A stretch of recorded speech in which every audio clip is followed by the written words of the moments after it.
Well, I really do thank you very much for inviting me to be with you this morning, because what I discover is that it's a real benefit to me, because I learn so much about spirituality and aging just by talking with other people about it.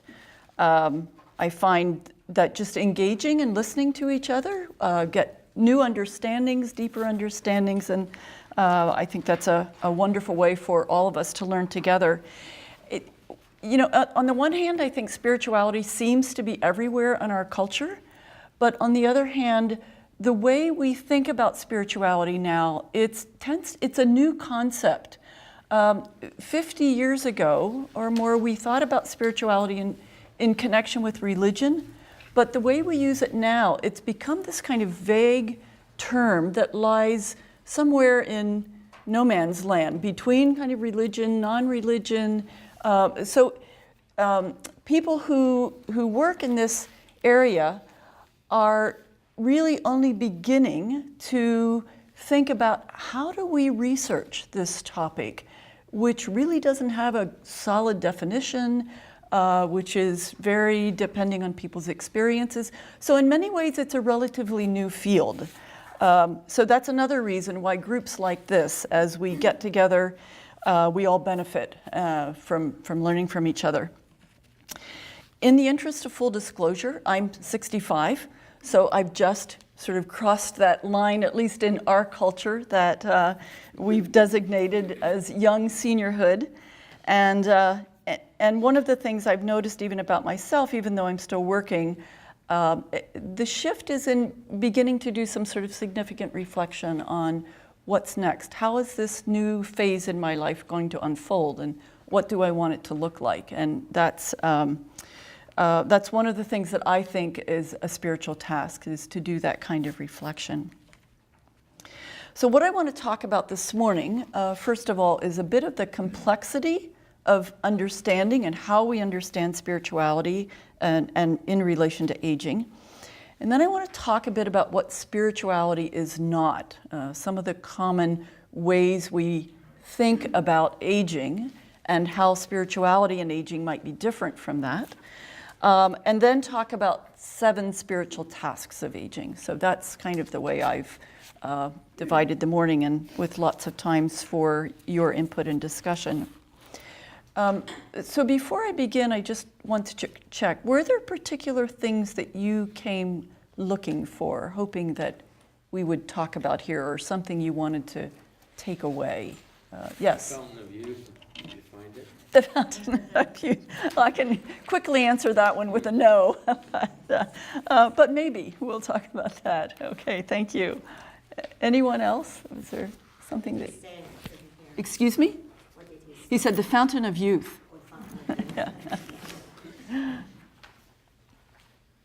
Well, maybe as we go along, if you think about something that you wanted to talk about, please feel free to interrupt. And feel free to do that at any time. I mean, I will stop for questions, but feel free to raise your hand or just interrupt, because I do want this to be an engaging conversation. So I thought a place I might begin is with these 2 poems that I have there on your handout. Fairly familiar poems, and yet different. And I'd like to just get your sense of how they resonate with you. The first one, just the beginning, from a poem by Robert Browning, Rabbi Ben Ezra. Grow old along with me. The best is yet to be. The last of life, for which the first was made. Our times are in his hands, who saith, a whole I planned. Youth shows but half. Trust God. See all, nor be afraid. And the second one from Dylan Thomas. Do not go gentle into that good night. Old age should burn and rave at close of day. Rage, rage against the dying of the light. So think for a minute, which of these 2 do you most identify with?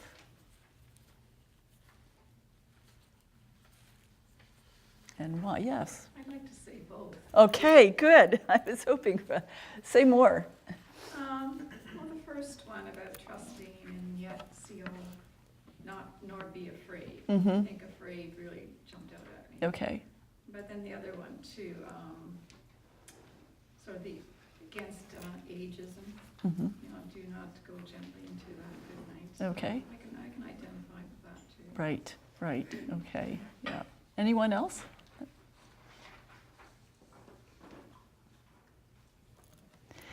So Browning, the first one, Browning wrote this when he was about 50. And one of the things that he suggests is that the first part of life is not necessarily the best part. And I think it's an important reminder in a culture that focuses and highlights youth and seems to value youth. That what he's suggesting is that the first half of life is really a foundation for the second half of life. And then, as was noted here, don't be afraid, trust. There's that aspect of life that youth only shows half of this. There's more to life than that. Dylan Thomas's poem, he wrote this when he was 35. So I have to wonder, did that affect the way he was thinking about aging as a young person, and aging being somewhat more in the distance? But he also wrote it for his father as his father was dying. So I think there's something of that aspect to it as well, of perhaps not being ready for his father to die, or perhaps wishing that his father would fight harder, would rave against at close of day. So I think there is something that we can take from both of these. In the second poem, there's this energy, there's this passion for life. Dylan wishing his father, wanting him to have passion and vitality of life. And so I think there's different ways that each of these poems suggest a way of living life fully. One in a sense of trusting and not being afraid, and the other a passion and vitality. I think also each of them suggests a kind of quality about spirituality. So let's talk about spirituality and aging. Research, I'm going to throw out just highlight some of the research that's been done. Research shows that spirituality, as it's broadly understood, makes a significant contribution to healthy aging. People who self-identify as spiritual seem to cope better with illness. They seem to have less depression, and they seem to have lower stress levels. At the same time, we run into a problem because we need to ask, what is spirituality? They're self-identifying as spiritual, but what does that mean for them? It's much easier in our research field to talk about religion and faith tradition because that's more measurable. Religious beliefs have doctrines or tenets. In Islam, they're called pillars of faith. And then out of these religious beliefs, particular practices or behaviors are typically expected. So practices such as prayer or reading sacred scripture, or behaviors such as compassion, generosity, charity, some of those kind of practices. And so those kind of things can be more measurable. But spirituality in our culture almost seems to have whatever definition people want to give it. So that makes it more difficult. What spirituality is not? So let's talk about that a little bit. So often, and what I want to talk about here, the difference between spirituality and well-being, because that's a category that is often, the two are often connected together, spirituality and a sense of well-being, and spirituality and successful aging. And so those two are sometimes talked about together. Often when I ask people what spirituality means to them, they say things like peace, contentment, serenity, relationship, joy. Those kind of words are often used. And these words often reflect sort of emotional or affective states that are associated with a sense of well-being. And it's great, it's wonderful whenever we experience those kind of states to be in, whenever we experience a kind of contentment or be at peace. We all probably wish for that we would live that way. They're often associated also with a sense of positive mental health, that people who have a positive experience of mental health experience contentment, serenity, a sense of relationship. But for many people, spirituality comes to the foreground and is at the center of their life in times of suffering and loss. And what we know is that for most people, about 60% of all loss happens after the age of 65. So when we think about when we sort of sometimes associate seniors with people who are not open to change in their life and want to keep things the same way, simply not true. There is dramatic change going on in their life. There is, for many people, the loss of a spouse or loss of a partner, loss of health, loss of home if people choose to downsize, which can also mean loss of a neighborhood. There can be a loss of friends. I mean, the list can go on and on. For some people, moving into a continuing care community can mean loss of privacy. So how we define loss, it's simply there as a part of life. For some people, this kind of deep loss or suffering can lead to a kind of internal emptiness, can lead to a kind of despair or meaninglessness in life. But for other people, these kinds of, to use spiritual language, these dark nights of the soul can be a fertile opportunity for deepening and widening their experience of the spiritual. For some people, they can be a transformative understanding of what it means to be spiritual and their own spirituality. So what we need to understand when we're talking about spirituality is that it needs to be robust enough to include and integrate those times of suffering, loss, and despair that we experience. So that's one thing. So while well-being, so at the same time, we may not be experiencing what would be defined as well-being, but we may very much be experiencing a deep spirituality. So that's one of the ways I want to distinguish when we simply talk about spirituality and well-being. We also need to talk about the differences between the two. In addition, we need to understand that living within a spiritual framework of aging is not the same as successful aging.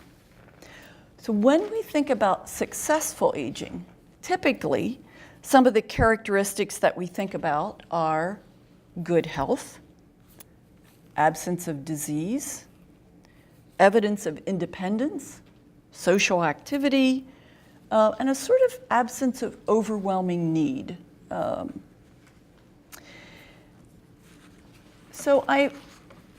To take one of those, independence, for some reason, seems to be the gold standard of success in our modern age. And I can't tell you the number of times that I hear people say, 92 and still living on his own, or 90 and still driving a car. And as wonderful as that is, that's great. But what it suggests is that independence is that's what we're striving for. From a spiritual framework, we might think about interdependence or mutual dependence, which what that offers then is both an opportunity for seniors to feel great about receiving support from others, but also be able to offer it to others. So that we're not striving necessarily to be this isolated, independent, able to take care of ourselves. But how do we come together in mutual community, both receiving and giving that to each other. And that would be more what we think about in terms when we think about a spiritual framework of living. Similarly, while absence of disease may be one of the characteristics of successful aging, for some people who live with chronic disease may have discovered that in dealing with particular limitations of life, that it has deepened their spirituality. It has transformed their spirituality. So again, we need to think about spirituality and what it means a bit differently than some of these social science categories that we often talk about. So let me just stop there. Does that resonate with you? Do you have questions about that? Does that fit with your experience, or do you want to challenge that? What's been your experience?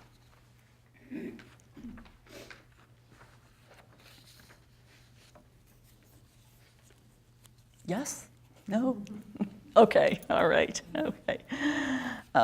So we're going back to the question now of, with those kind of caveats as we sort of try to ferret out, so what is spirituality in light of these other disciplines? What is spirituality? How might we define it? Now, someone actually researched this, and they came up with 120 definitions of spirituality. So I'm not going to tell you all of those, but I am going to tell you three that I think are important. The first one is by Elizabeth McKinley, and I have these listed on your sheet. Elizabeth McKinley is Australian and Anglican. She's done years of research in gerontology and spirituality. And in her research, what she's sort of summarized it as that which lies at the core of each person, an essential dimension that brings meaning to life. Second one by Robert Atchley. He was or is a Quaker, but very much influenced by Buddhism and Eastern philosophy. He says spirituality draws attention to a person's sense of relationship to a greater whole. It's an inner experience. And the third one by Kenneth Pargament, who is Jewish, and he, by the way, is going to be, each year our Spirituality and Aging program has a Spirituality and Aging lecture in the fall, and Kenneth Pargament is going to be our speaker this year. So if you're interested in that, let me know. But he talks about a search for significance in ways that are related to the sacred. Now, what you might notice is that there are commonalities contained within these definitions. Most researchers identify at least two commonalities that are present in all of these. One is that spirituality has to do with ultimate meaning and a purpose for being, our reason for being here. Why do I exist on this earth? What's my reason and purpose for being here?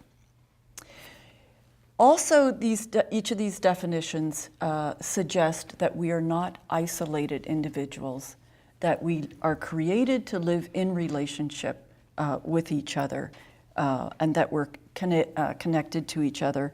So whether that relationship is with God or a transcendent other, however we might identify that, whether it's our relationship to each other, whether it's our relationship to the earth and our connection to the environment. And thirdly, the suggestion is that that aspect of meaning and relationship has significance for us. So three sort of commonalities here as we try to understand what spirituality is.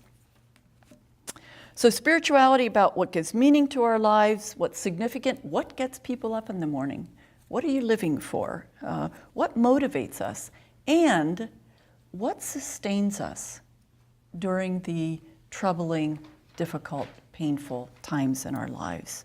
And I don't mean to make that sound easy, because it's not. But I think each of it at a core of our being, for most of us, there is that which can sustain us. Any questions about that? Again, do those definitions sort of resonate with where you're coming from as you think about spirituality? So let's explain this a little bit further. So just as everyone has a physical and a psychosocial dimension to their being, I believe every person has a spiritual dimension. But what is also true is that for some people, their physical and psychosocial dimensions are more well-developed than others. Similarly for spirituality, some people may have a very well-developed sense of spirituality and others less so. Some of us may have very few spiritual resources. So while each of us has a spiritual dimension, we may express what's meaningful in our lives, we may express it differently from each other. And I've just noticed that again on your handout. Meaning, purpose, significance is expressed for some people through faith traditions. Judeo-Christian tradition might express meaning in life as love the Lord your God with all your heart, soul, and mind, and your neighbor as yourself. That might be one way. Or the Old Testament prophet Micah says, do justice, love tenderly, walk with God. That might be another way in a Judeo-Christian tradition of expressing what's the meaning of my life. A Buddhist might express meaning in life as cultivating perfect wisdom and compassion to reach enlightenment. That might be another way to express their meaning in life. But ultimate meaning for non-religious people, for those who don't live within a religious tradition, might be through the arts. It might be what gives meaning to their life is music, or looking at paintings or creating paintings. Creating something beautiful might give the deepest meaning to people. Other people, it might be through shared experiences or contributing to the common good, making the world a better place to live. It might be for them that that's what gives deepest meaning to their life. For others, it might be through nature or the environment, hiking, gardening, just being out in nature might for them resonate most deeply. So spirituality that gives ultimate meaning can be expressed by a variety of people in various ways. We don't all express that in the same way. So I'd just like you to take a minute and write or think about what gives ultimate meaning to you in your life. What do you think gives ultimate meaning and purpose? What motivates you? What do you feel passionate about?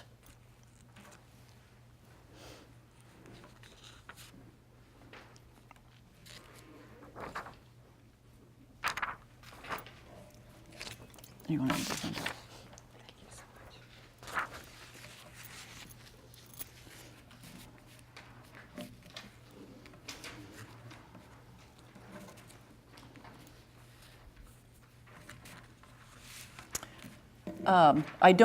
You don't have to share. Does anybody have something they'd like to share? What do you think? Or it can be for you privately. That's fine too. But I think, again, one of those spiritual tasks that is important for us to think about, to just be able to name what gives the deepest meaning to our life. One study by sociologist Harriet Mowat, she interviewed participants and invited them to reflect on this question. And the question was, what is successful aging, and does spirituality have anything to do with it? So the stories, so she interviewed participants, wrote down their stories. What she discovered is that the stories of these participants fell into roughly three categories. There was one group of participants who had a strong faith by which they lived their lives. That's what gave meaning to their life. There was a second group that had rejected belief in God, and they held very strong beliefs about that rejection, but the meaning in their life was in another category. For example, science. They might have chosen a scientific career or another kind of career, but that provided meaning for her life. Then there was a third group, and it was those who didn't really know what they believed or what provided any kind of meaning. They weren't able to identify that. They hadn't given it much thought, and neither were they concerned about it. But it was that last group that seemed the least robust in terms of their ongoing journey into old age. It was that group that seemed to have less enthusiasm for just the common daily tasks of living. They had more doubts, more concerns, and just a kind of general sense of malaise in life. So it's another example of how spirituality and being able to identify what's meaningful in our life provides a sense of that purpose and vitality for living. So what I want to move into next are the spiritual tasks of aging, but I also want to just stop again and just ask if there are any questions or comments that you want to add to or ask. Okay. So the spiritual tasks of aging, and again, I've listed them on your handout. And we probably won't get through all of these before we'll take a break, but we'll take a break and then come back and I'll finish them and we'll have some time for more discussion. One thing I want to note is that, as I've been saying, while the aging journey includes significant loss, our spiritual life is the one area of our life that can continue to grow until we die.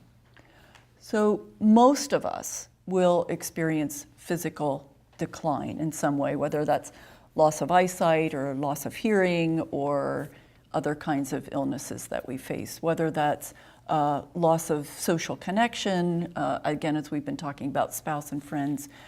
Most of us will experience some cognitive decline. As many Sudokus or crossword puzzles as we do, we still experience that kind of forgetfulness of names that don't come immediately to mind. So those are just the normal kinds of things that happen with aging.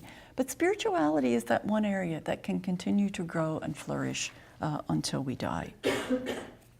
Spiritual practices that are embedded in us since childhood are retained, and we know that, and you will know that perhaps if you have experience or have friends who, even in cognitive decline, retain music that they learned early on, or bits of poetry, or sacred texts. So those kind of spiritual practices are retained even when other things are lost. And they can provide hope and meaning for people. I really like this quote from Kathleen Fisher, another writer in this area. She uses the metaphor of winter trees when talking about spirituality and aging. And she says, winter reveals what summer conceals. Winter reveals the bones of a tree, reveals dead branches, leftover squirrels' nests. When the leaves are stripped away, the bark becomes more interesting. Spirituality reflects our inner life. Like a tree, it's what's hidden that contains the energy, but the energy that's hidden is reflected in the external health of the tree. And I find that image quite valuable, that it's what's hidden in our inner life that reflects the external health that we live with. So I've listed several spiritual tasks. There's no magic number here. I just compiled the ones that I think are important.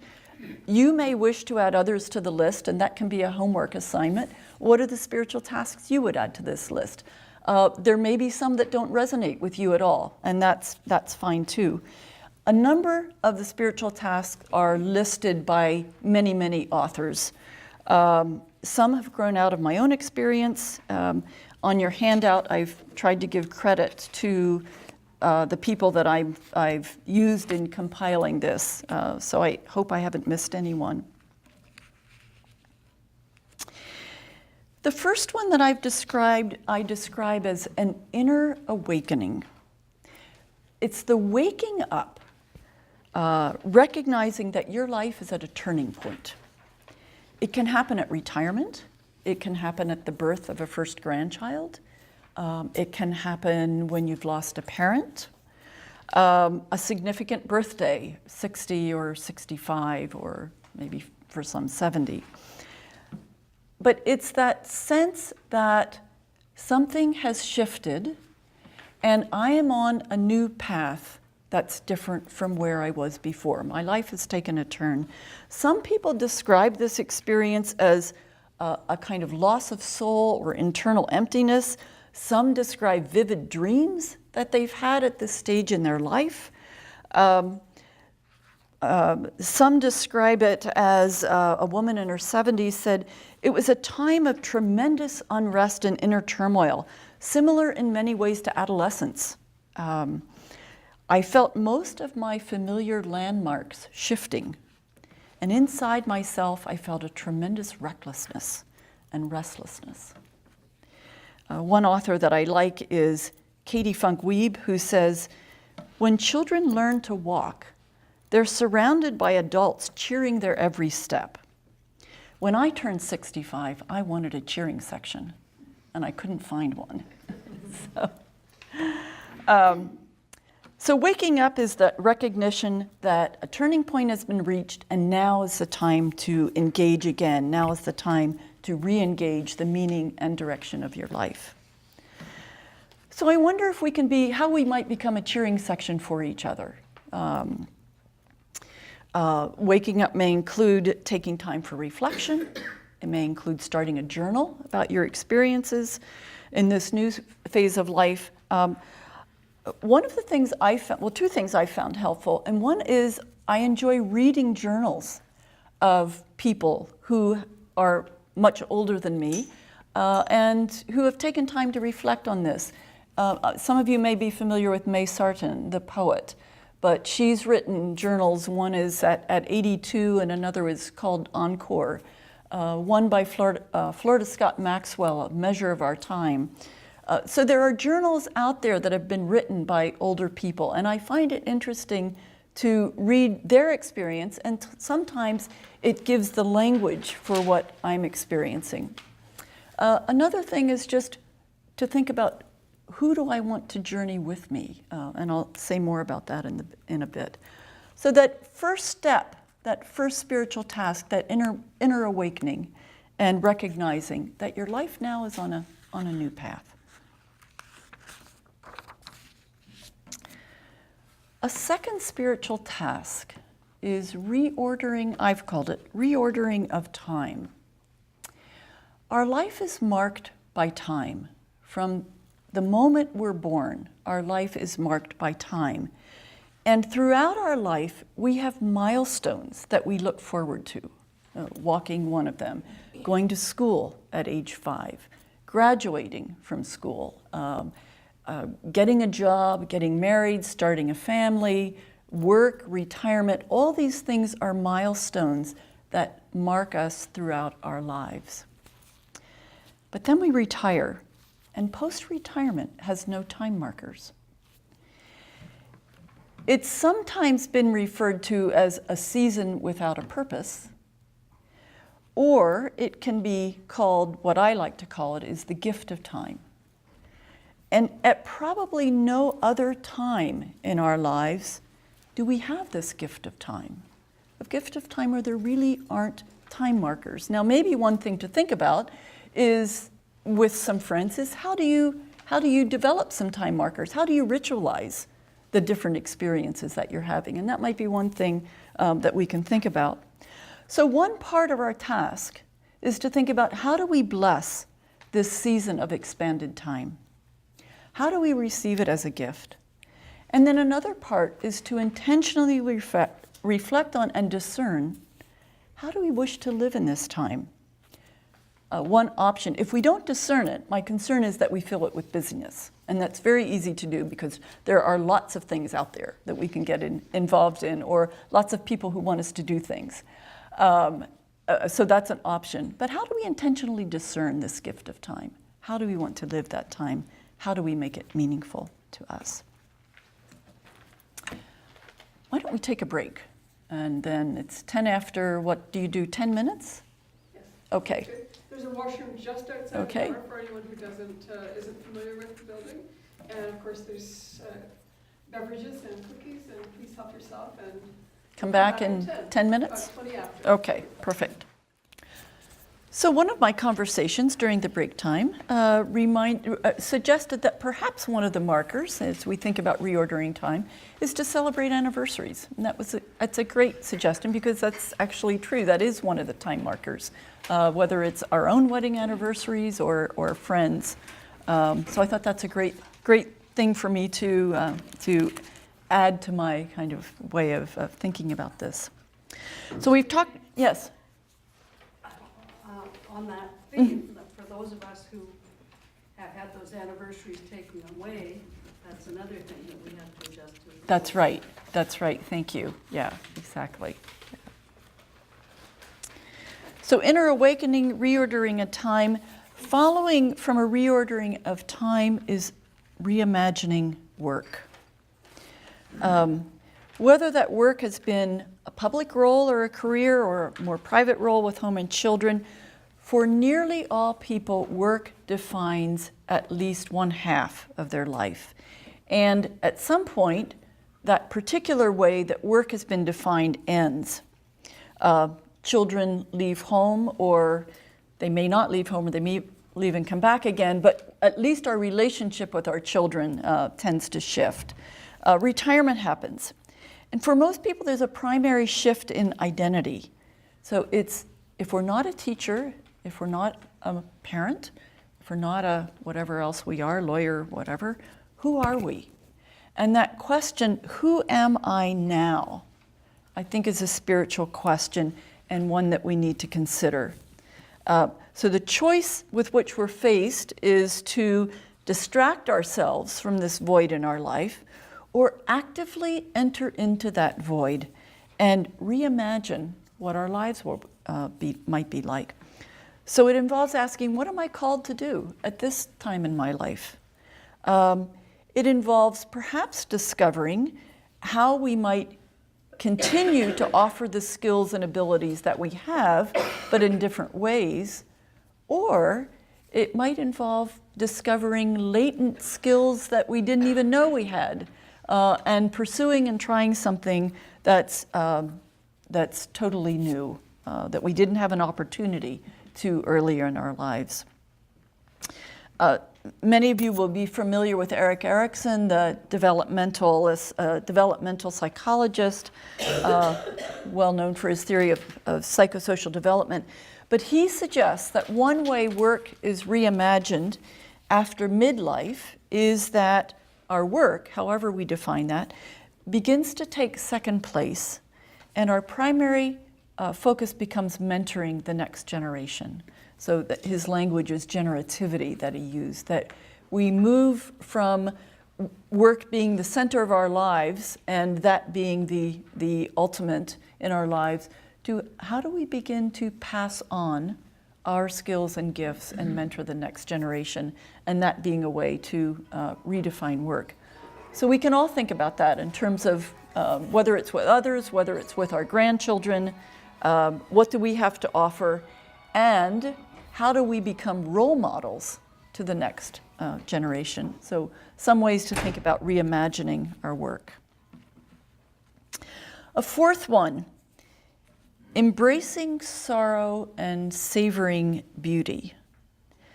No one, I think, approaches elderhood without experiencing significant regrets and wounds that have been inflicted on us, or wounds that we have inflicted on others. One writer puts it this way: who have I blessed and who have I cursed? I think it's a spiritual task to take personal responsibility for the sorrows in our life. People that have failed you and people you have failed. Unfulfilled dreams. Parents who could not or chose not to parent well. Embracing sorrow, I think, is actually a commitment to life. It's consciously struggling to look at the tragedies that we've experienced, to look them squarely in the face, And if possible, to forgive or to let go of the hurt. If possible, to ask for forgiveness or to let go of whatever it is we've been holding on to. Because not doing this work for many people means carrying into their later senior years resentments or envy or hostility or bitterness, and all of that compromises the joy and vitality that are possible in late life. So I think embracing sorrow, whatever that's been for us in our life, is a significant spiritual task. That I couple with embracing sorrow can lead to, I believe, enriching our capacity to savoring beauty. And I love the word savor, so I choose it intentionally because I think it implies enjoying something to the fullest. It's about dwelling in the moment. And what I like about that is that I think as we age, what we know is that aging brings with it a kind of unreliability, that when we were younger, we often assumed or took for granted, and true, it doesn't always work out that way, but that there could be stretches in our life that would go relatively well, that we would have a job, that we would have good health. And there is a more likelihood that we will have experienced that in our younger lives. But we can't take that for granted in our senior years. There's much more of a up and down, the unexpected happens. Life is more capricious. So that idea of savoring the moments and intentionally looking for those moments, not expecting that it's going to go on for days, but really enjoying the delight of a new grandchild, or the delight of a friend's grandchild, or a glass of wonderful crisp wine, or the first crocus after an awfully long winter. But whatever is beautiful to you, to really make take notice of, and remember beauty moments, and sort of build that reservoir of beauty moments, I think is another way of expressing and claiming our spirituality. Fifth task, choosing our attitude. Choosing our attitude is foundational in the writings of Viktor Frankl, another name that you might be familiar with. Viktor Frankl was in concentration camps in World War II, and what he observed is that what kept some alive while others died was that their life had meaning. And he noted that the challenge of older adulthood, and this is in part what we've been talking about, is to make sense of life, to find out and validate the meanings in our life in the midst of the bewildering things that continue to happen of us. And Frankl said that we experience meaning in our lives in three ways. The first is by what we give to life. So we experience meaning through our work, whether that's through our professions or through our personal creativity, whether that's creating a garden or raising children, that kind of thing. So it's what we give to life.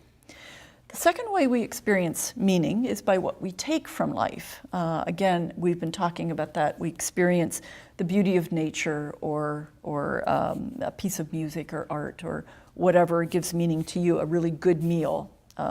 All of this gives meaning to our lives. But the third way we experience meaning, and this for Frankl was the most important, is by the stand we take or the attitude we choose toward a circumstance over which we have no control. So whether that's an incurable disease, whether it's the limitations that come with aging, whether it's an unexpected tragedy, we can't change the circumstance, but we can choose our attitude and we can choose how we're going to respond to it. This choice of attitude is reflected by the writer Adele Starbird, and she writes about visiting her mother in a nursing home. And her mother says, "Things are going well for me. I'm on an entirely new track. I'm just trying to be pleasant all the time." And the daughter says, "Is it a great effort?" Mother: "Did you ever try it?" Daughter: "No, I'm going to wait until I'm your age before I try anything so drastic." The mother says, "It's the only thing that's left now that I can do for anybody. I can't read or write, but I can at least be pleasant and not add to the trouble of others. You know, I think that every human being is already carrying about as much as they can bear, and I don't want to make it harder." And the author concludes, "Pleasant. She was more than pleasant, she was gallant." So choosing our attitude. It's not easy, but I think it's a really important spiritual task to reflect on when many days we'd rather just be grumpy, but we do have a choice. A sixth one, nurturing relationships. I think for many seniors that this one can perhaps be one of the most difficult tasks. Senior years, we've been saying all along, is that season of loss. And for many seniors, it is the loss of intimacy, whether that's sexual intimacy or companionship. So for many, nurturing intimacy is not a skill that they or we've needed to develop. Relationships, intimacy are sometimes a given, whether it's in our family or whether it's through our work or whether it's in our neighborhood or community. Some of us who are more introverted have been able to rely on our spouse to kind of have the energy to make the social connections. So one aspect of relationship that's missing for many seniors is the loss of touch. And in our culture, we're sensitive to, and rightly so, about what is appropriate touch. So I think we need to consider both the need for touch as well as when is a touch appropriate and inappropriate. And I know that's very true for many seniors in long-term care facilities and nursing homes, is the absence of touch. And so I think it's an important one to consider. And at the same time, we all know that touch can be inappropriate. So how we think about that. But nurturing relationships beyond simply touch, it's about being proactive in staying connected to both former relationships as well as seeking out new relationships. Whether that's with your grandchildren, and that's often a way for many people to maintain relationships, or whether it's with new friends and neighbors, joining a group such as this one, but making that effort, being proactive to thinking about how am I going to stay connected, how am I going to form relationships. When we talked about reimagining work, we talked about that sense of identity of who am I now, and the question, what will I do, what will my vocation be? This is a question about community. With whom will I be in community with as I age? So again, it may mean taking risks, learning new forms of social media, staying connected with grandchildren through Facebook or other kinds of Twitter, all those kinds of things, or actually writing actual posted letters. I sometimes, when I'm able, write those to my grandchildren, and they love actually getting a letter in the mail because it doesn't happen anymore. The delightful discovery of, I was teaching a class of students, university students, and it was on spirituality and aging, and one of their assignments was to go to a nursing home and visit a senior. Most of them were quite hesitant about that, and what I discovered was that some of them had never before talked to an older person. I was surprised by that, but it really made me aware of just the way generations are shifting now, when we no longer live with extended families in the same way we did before. But what was delightful was that their response to this, they were expecting the traditional or stereotypic old people. One of them discovered a poet, and she herself was a poet. Another discovered a Buddhist meditator. So they were just astounded that the gifts and the knowledge and the vitality that these seniors had. It was the beginning of new friendships. So again, it's that risk of reaching out. How are we going to stay connected? Social connections, as we know, is a primary aspect of late life well-being.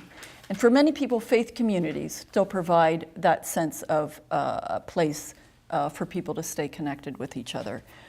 But when we don't have that and we become more isolated, it's we as then who need to take what risks are we willing to take to form new relationships that are meaningful to us. And finally, the seventh one, accepting the finiteness of life or embracing mystery. This is acknowledging that life has limits and none of us will live on this earth forever. Theologian Stanley Hauerwas suggests that in this medical age that focuses on sustaining life at all costs, perhaps one of the greatest gifts that elders can contribute is to teach us how to die well. Now that's an interesting challenge, but we might want to think about that. What does it mean for us? How do we intentionally think about what would it mean to die well? And for many of us, we will not have we don't have the choice. But for some of us, we will have a choice about how to die. We can make choices about that. Again, from the work of Erik Erikson, when he talks about the 8 stages of psychosocial development, this is his 8th stage of older life. He calls it the stage of integrity or wisdom, which is about living with gratitude for the life that one has had. So recognizing that each of us has one and only one life to live, accepting that with gratitude, and facing one's remaining years as best as possible with acceptance of that and peace. So Erik Erikson's late life stages of integrity suggest 3 things. First of all, to accept the past without bitterness. Secondly, to accept one's own death. And thirdly, accept that society will continue after our death. That's an interesting one. It's a recognition that we're not the center of the universe and life will continue on without us. But there's an acceptance of that, again, generativity, that life is going to continue on. We've been a part of it, but it will continue on. So I think acknowledging the finiteness of life, living with the mystery, involves practical things, like making decisions about what are your wishes, identifying them, writing them down, talking about them to your children or friend or your chosen person, managing your finances, so that how do you want to take care of yourself, but thinking about that ahead of time, so that making some preparation for that. I think it also includes ending well with family and friends, and I'll conclude just with this quick story. Recently, my family celebrated with my dad his 95th birthday, and my dad's not a particularly chatty person, but he took that occasion as an opportunity to tell all of us how much he loved us. And it was a wonderful gift to us as his children and grandchildren and great-grandchildren to hear that while he was still able to say it, rather than wait till a time, because I think for him it was a recognition of that, he wouldn't have put it this way, but embracing the mystery of recognizing that his years are no doubt limited, and wanting to say and embrace his family in a way that he could do that now, rather than when he was no longer able to. So I think that's another thing. How do we end well with our family members? In a Jewish tradition, is to not only write a financial will of how do you want to dispose of your possessions, but to also write an ethical will. And to be able to name, here are things that are important to me of what I believe, whether it's from a faith perspective or from an ethical perspective, that I want to pass on to my children. I want to leave you for example, living with integrity and what that means. Here's what is important in my life, and here's what I want to pass on to you. So I'm going to end. I've done lots of talking, and we have about 15 minutes, and I would love hearing what you would add to this list, spiritual tasks that you might consider, or what has this all meant to you? So, yes? I have a question about mindfulness. To be present, to be truly present in the moment. Do you see that as a part of spirituality? Yes, yeah. And I think mindfulness would be, I think, included in several of these. It's one of the ways, it can be one of the ways of even awakening to the moment or reimagining work as a way of contemplative attitude of reflecting, but that also sense of mindfulness as being present in the actual moment, I think can be very much a spiritual practice.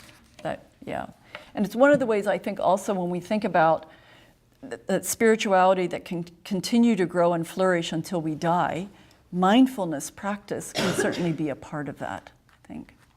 I guess there's different ways you can do that. Through yoga. Say more. Different ways of practicing. Practicing mindfulness. Right. I just wondered what different ways that you might do that. Well, do you practice mindfulness training or meditation or contemplation? All of the above. Okay, right. The idea of, when someone is speaking to you, let's say you're on the phone, and someone's phoning you about whatever, and you're thinking about like making supper, or you're, something's on, in the oven, and you're thinking about two things at once. Right. To be truly present for that person. Right. At that time, and try to get rid of all the distractions Right. that are around you. Right. That takes effort. Right, yeah. And so that idea, so that's one way of being present to the person you're speaking with, which is an absolute gift, rather than when for many of us there's 2 or 3 things going on. But I think for other people, so that is a way of integrating it into our everyday life. And for other people who develop a meditation practice of taking 20 minutes or half hour every day and simply practicing meditation, which can then lead, I think, to more integrating that into one's everyday life.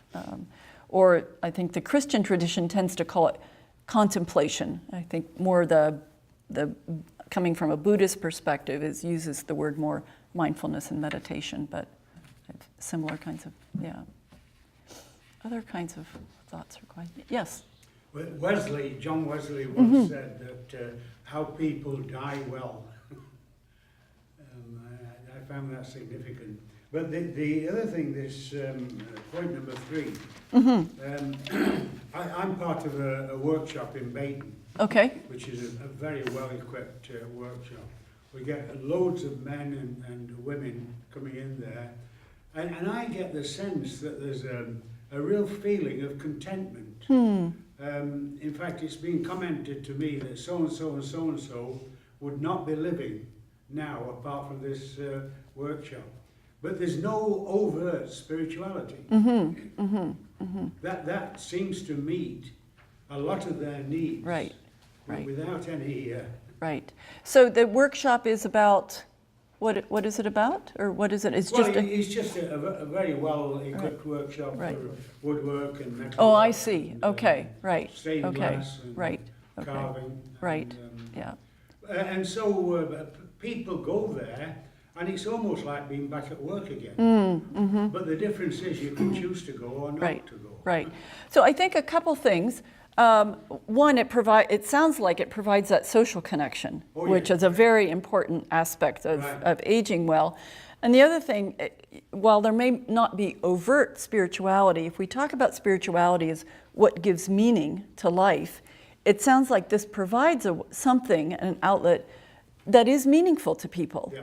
That working together, creating something are all aspects of how we might think in a broad sense of, so it may not have a faith aspect to it, but but there's other aspects of spirituality that it sounds like it does Right. address. I'm interested in your earlier point. John Wesley, can you say more about what he said about dying well? Well, I read once that, and I suppose Wesley was using this as supportive evidence of his whole preaching. Okay, But okay, he said, our people die well. okay, all right. And I think that was probably true. Yeah, yeah. Well, there certainly was more, what was Wesley, 18th century, 17th century, 18th century. During that time, when there was a whole body of literature about how to die, Right. and you would call the family in, and you would make last words, and so the whole dying process was so very different than the way we experience today, which is, for many people, very medicalized. But, Right, yeah, right. thanks for that. It's sort of interesting at this workshop that there's one chap there who is just a brilliant carver. And he's carved his own urn. And he's also carved urns for two other guys in the Really? workshop. Huh. He's an artist. So there seems to be an acceptance of death. Yeah, yeah. That's wonderful. Yeah. Huh. And then when we meet for coffee, we solve all the world's problems. I need to come to this one, even though I don't do woodworking. Yeah, right, right. But I mean, you're talking about carving an urn. I mean, again, that aspect of accepting that the finiteness of life, and being able to talk about that. Yeah. Others, anyone else? I resonated with many things that you said, Marianne. And one of them was the whole concept of busyness, because it's something that I've been reflecting on, because I hear so many people who are retired saying, they've never been as busy since they've retired. And I think that's a reordering of time a little bit too, but I also recognize how easy it is to fill your life up with busyness. Yeah. Right. And many people see that as the solution or a way of dealing with grief. Yeah, right.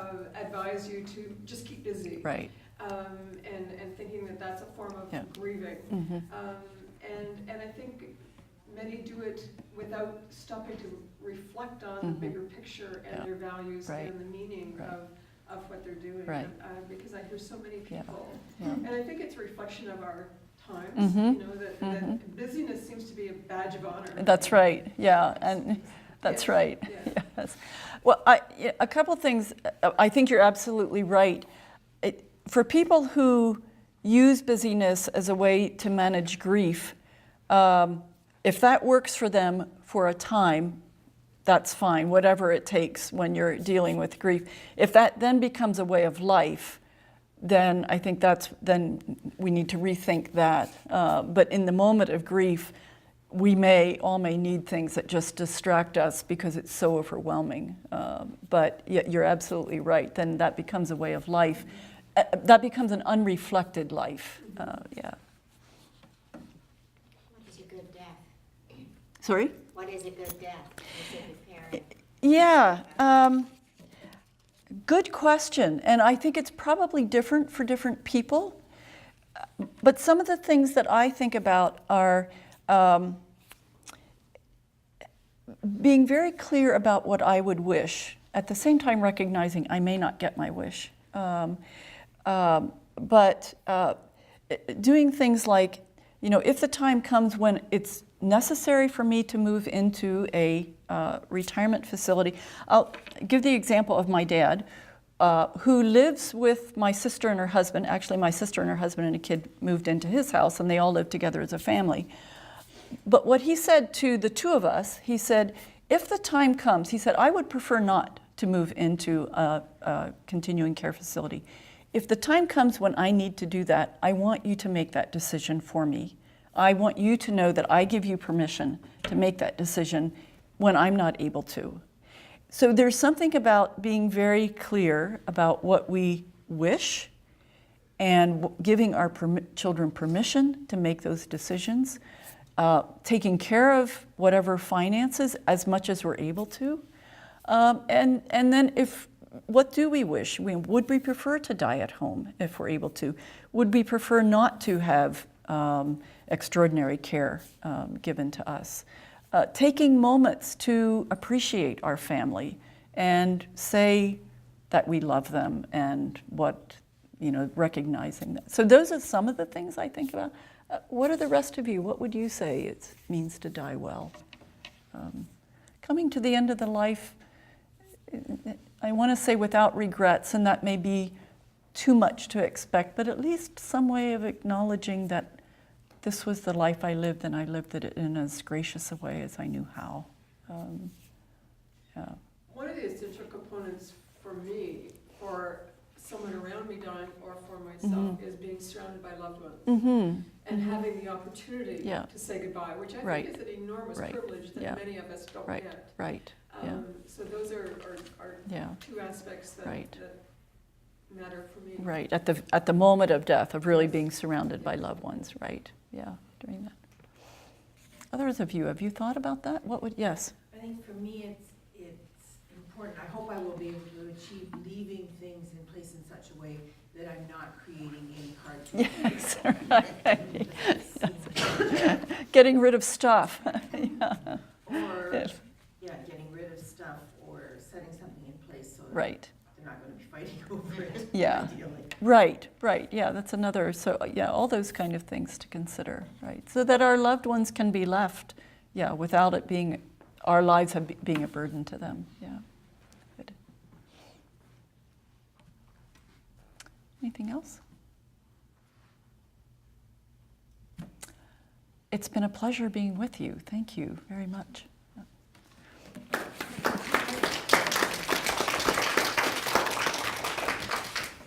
Marianne, I want to thank you so Oh, very you're welcome. much. I think you've given us so much to walk away with Yeah, in terms of to reflect on Yeah, and to contemplate and to and your handouts will provide little reminders for us in doing that.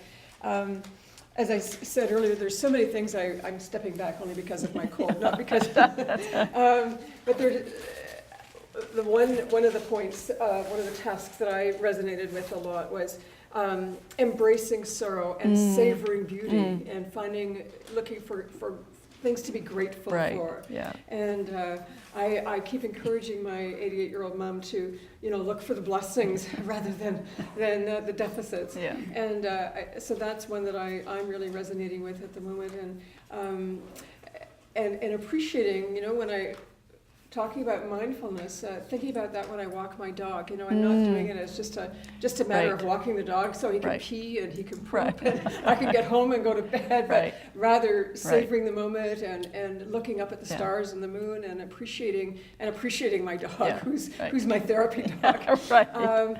And so I think sometimes just reframing the way we do things. And I think the more we practice that now, then they become integrated in our life. So at 85, 90, 95, then they become, we have that reservoir. A way of being. Yeah, exactly. Yeah. So I hope that every one of you is leaving today feeling as enriched as I am and having things to think about in terms of how you want that to direct your life in the days going forward.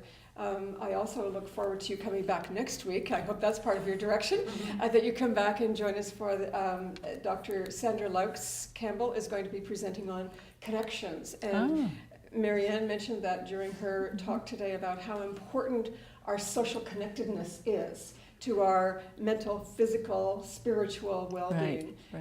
So I know that Dr. Campbell will have much in store for us and some interaction as well. So please join us for next week. And again, thank you so much, you're welcome. Marianne. Thank you. I just wanted to mention, I guess you might call me an Indian giver because I have invited you to stay for lunch, and now I have to backstep because I've been reminded that the cafeteria is actually closed. They're renovating, so they've closed early. So even though they did provide us with our coffee, which was lovely, and they will next week as well, they are closed for lunch. So I can't extend that invitation the way I had earlier. So and that will apply to next week as well. Next week, I think we're back upstairs. if I remember correctly. I know we're not here. I think we're back up in the room upstairs that we were in last week. So just so you can keep that in the back of your memory too. So that will be the last one of our spring series, so I look forward to seeing you then. Thanks. Good.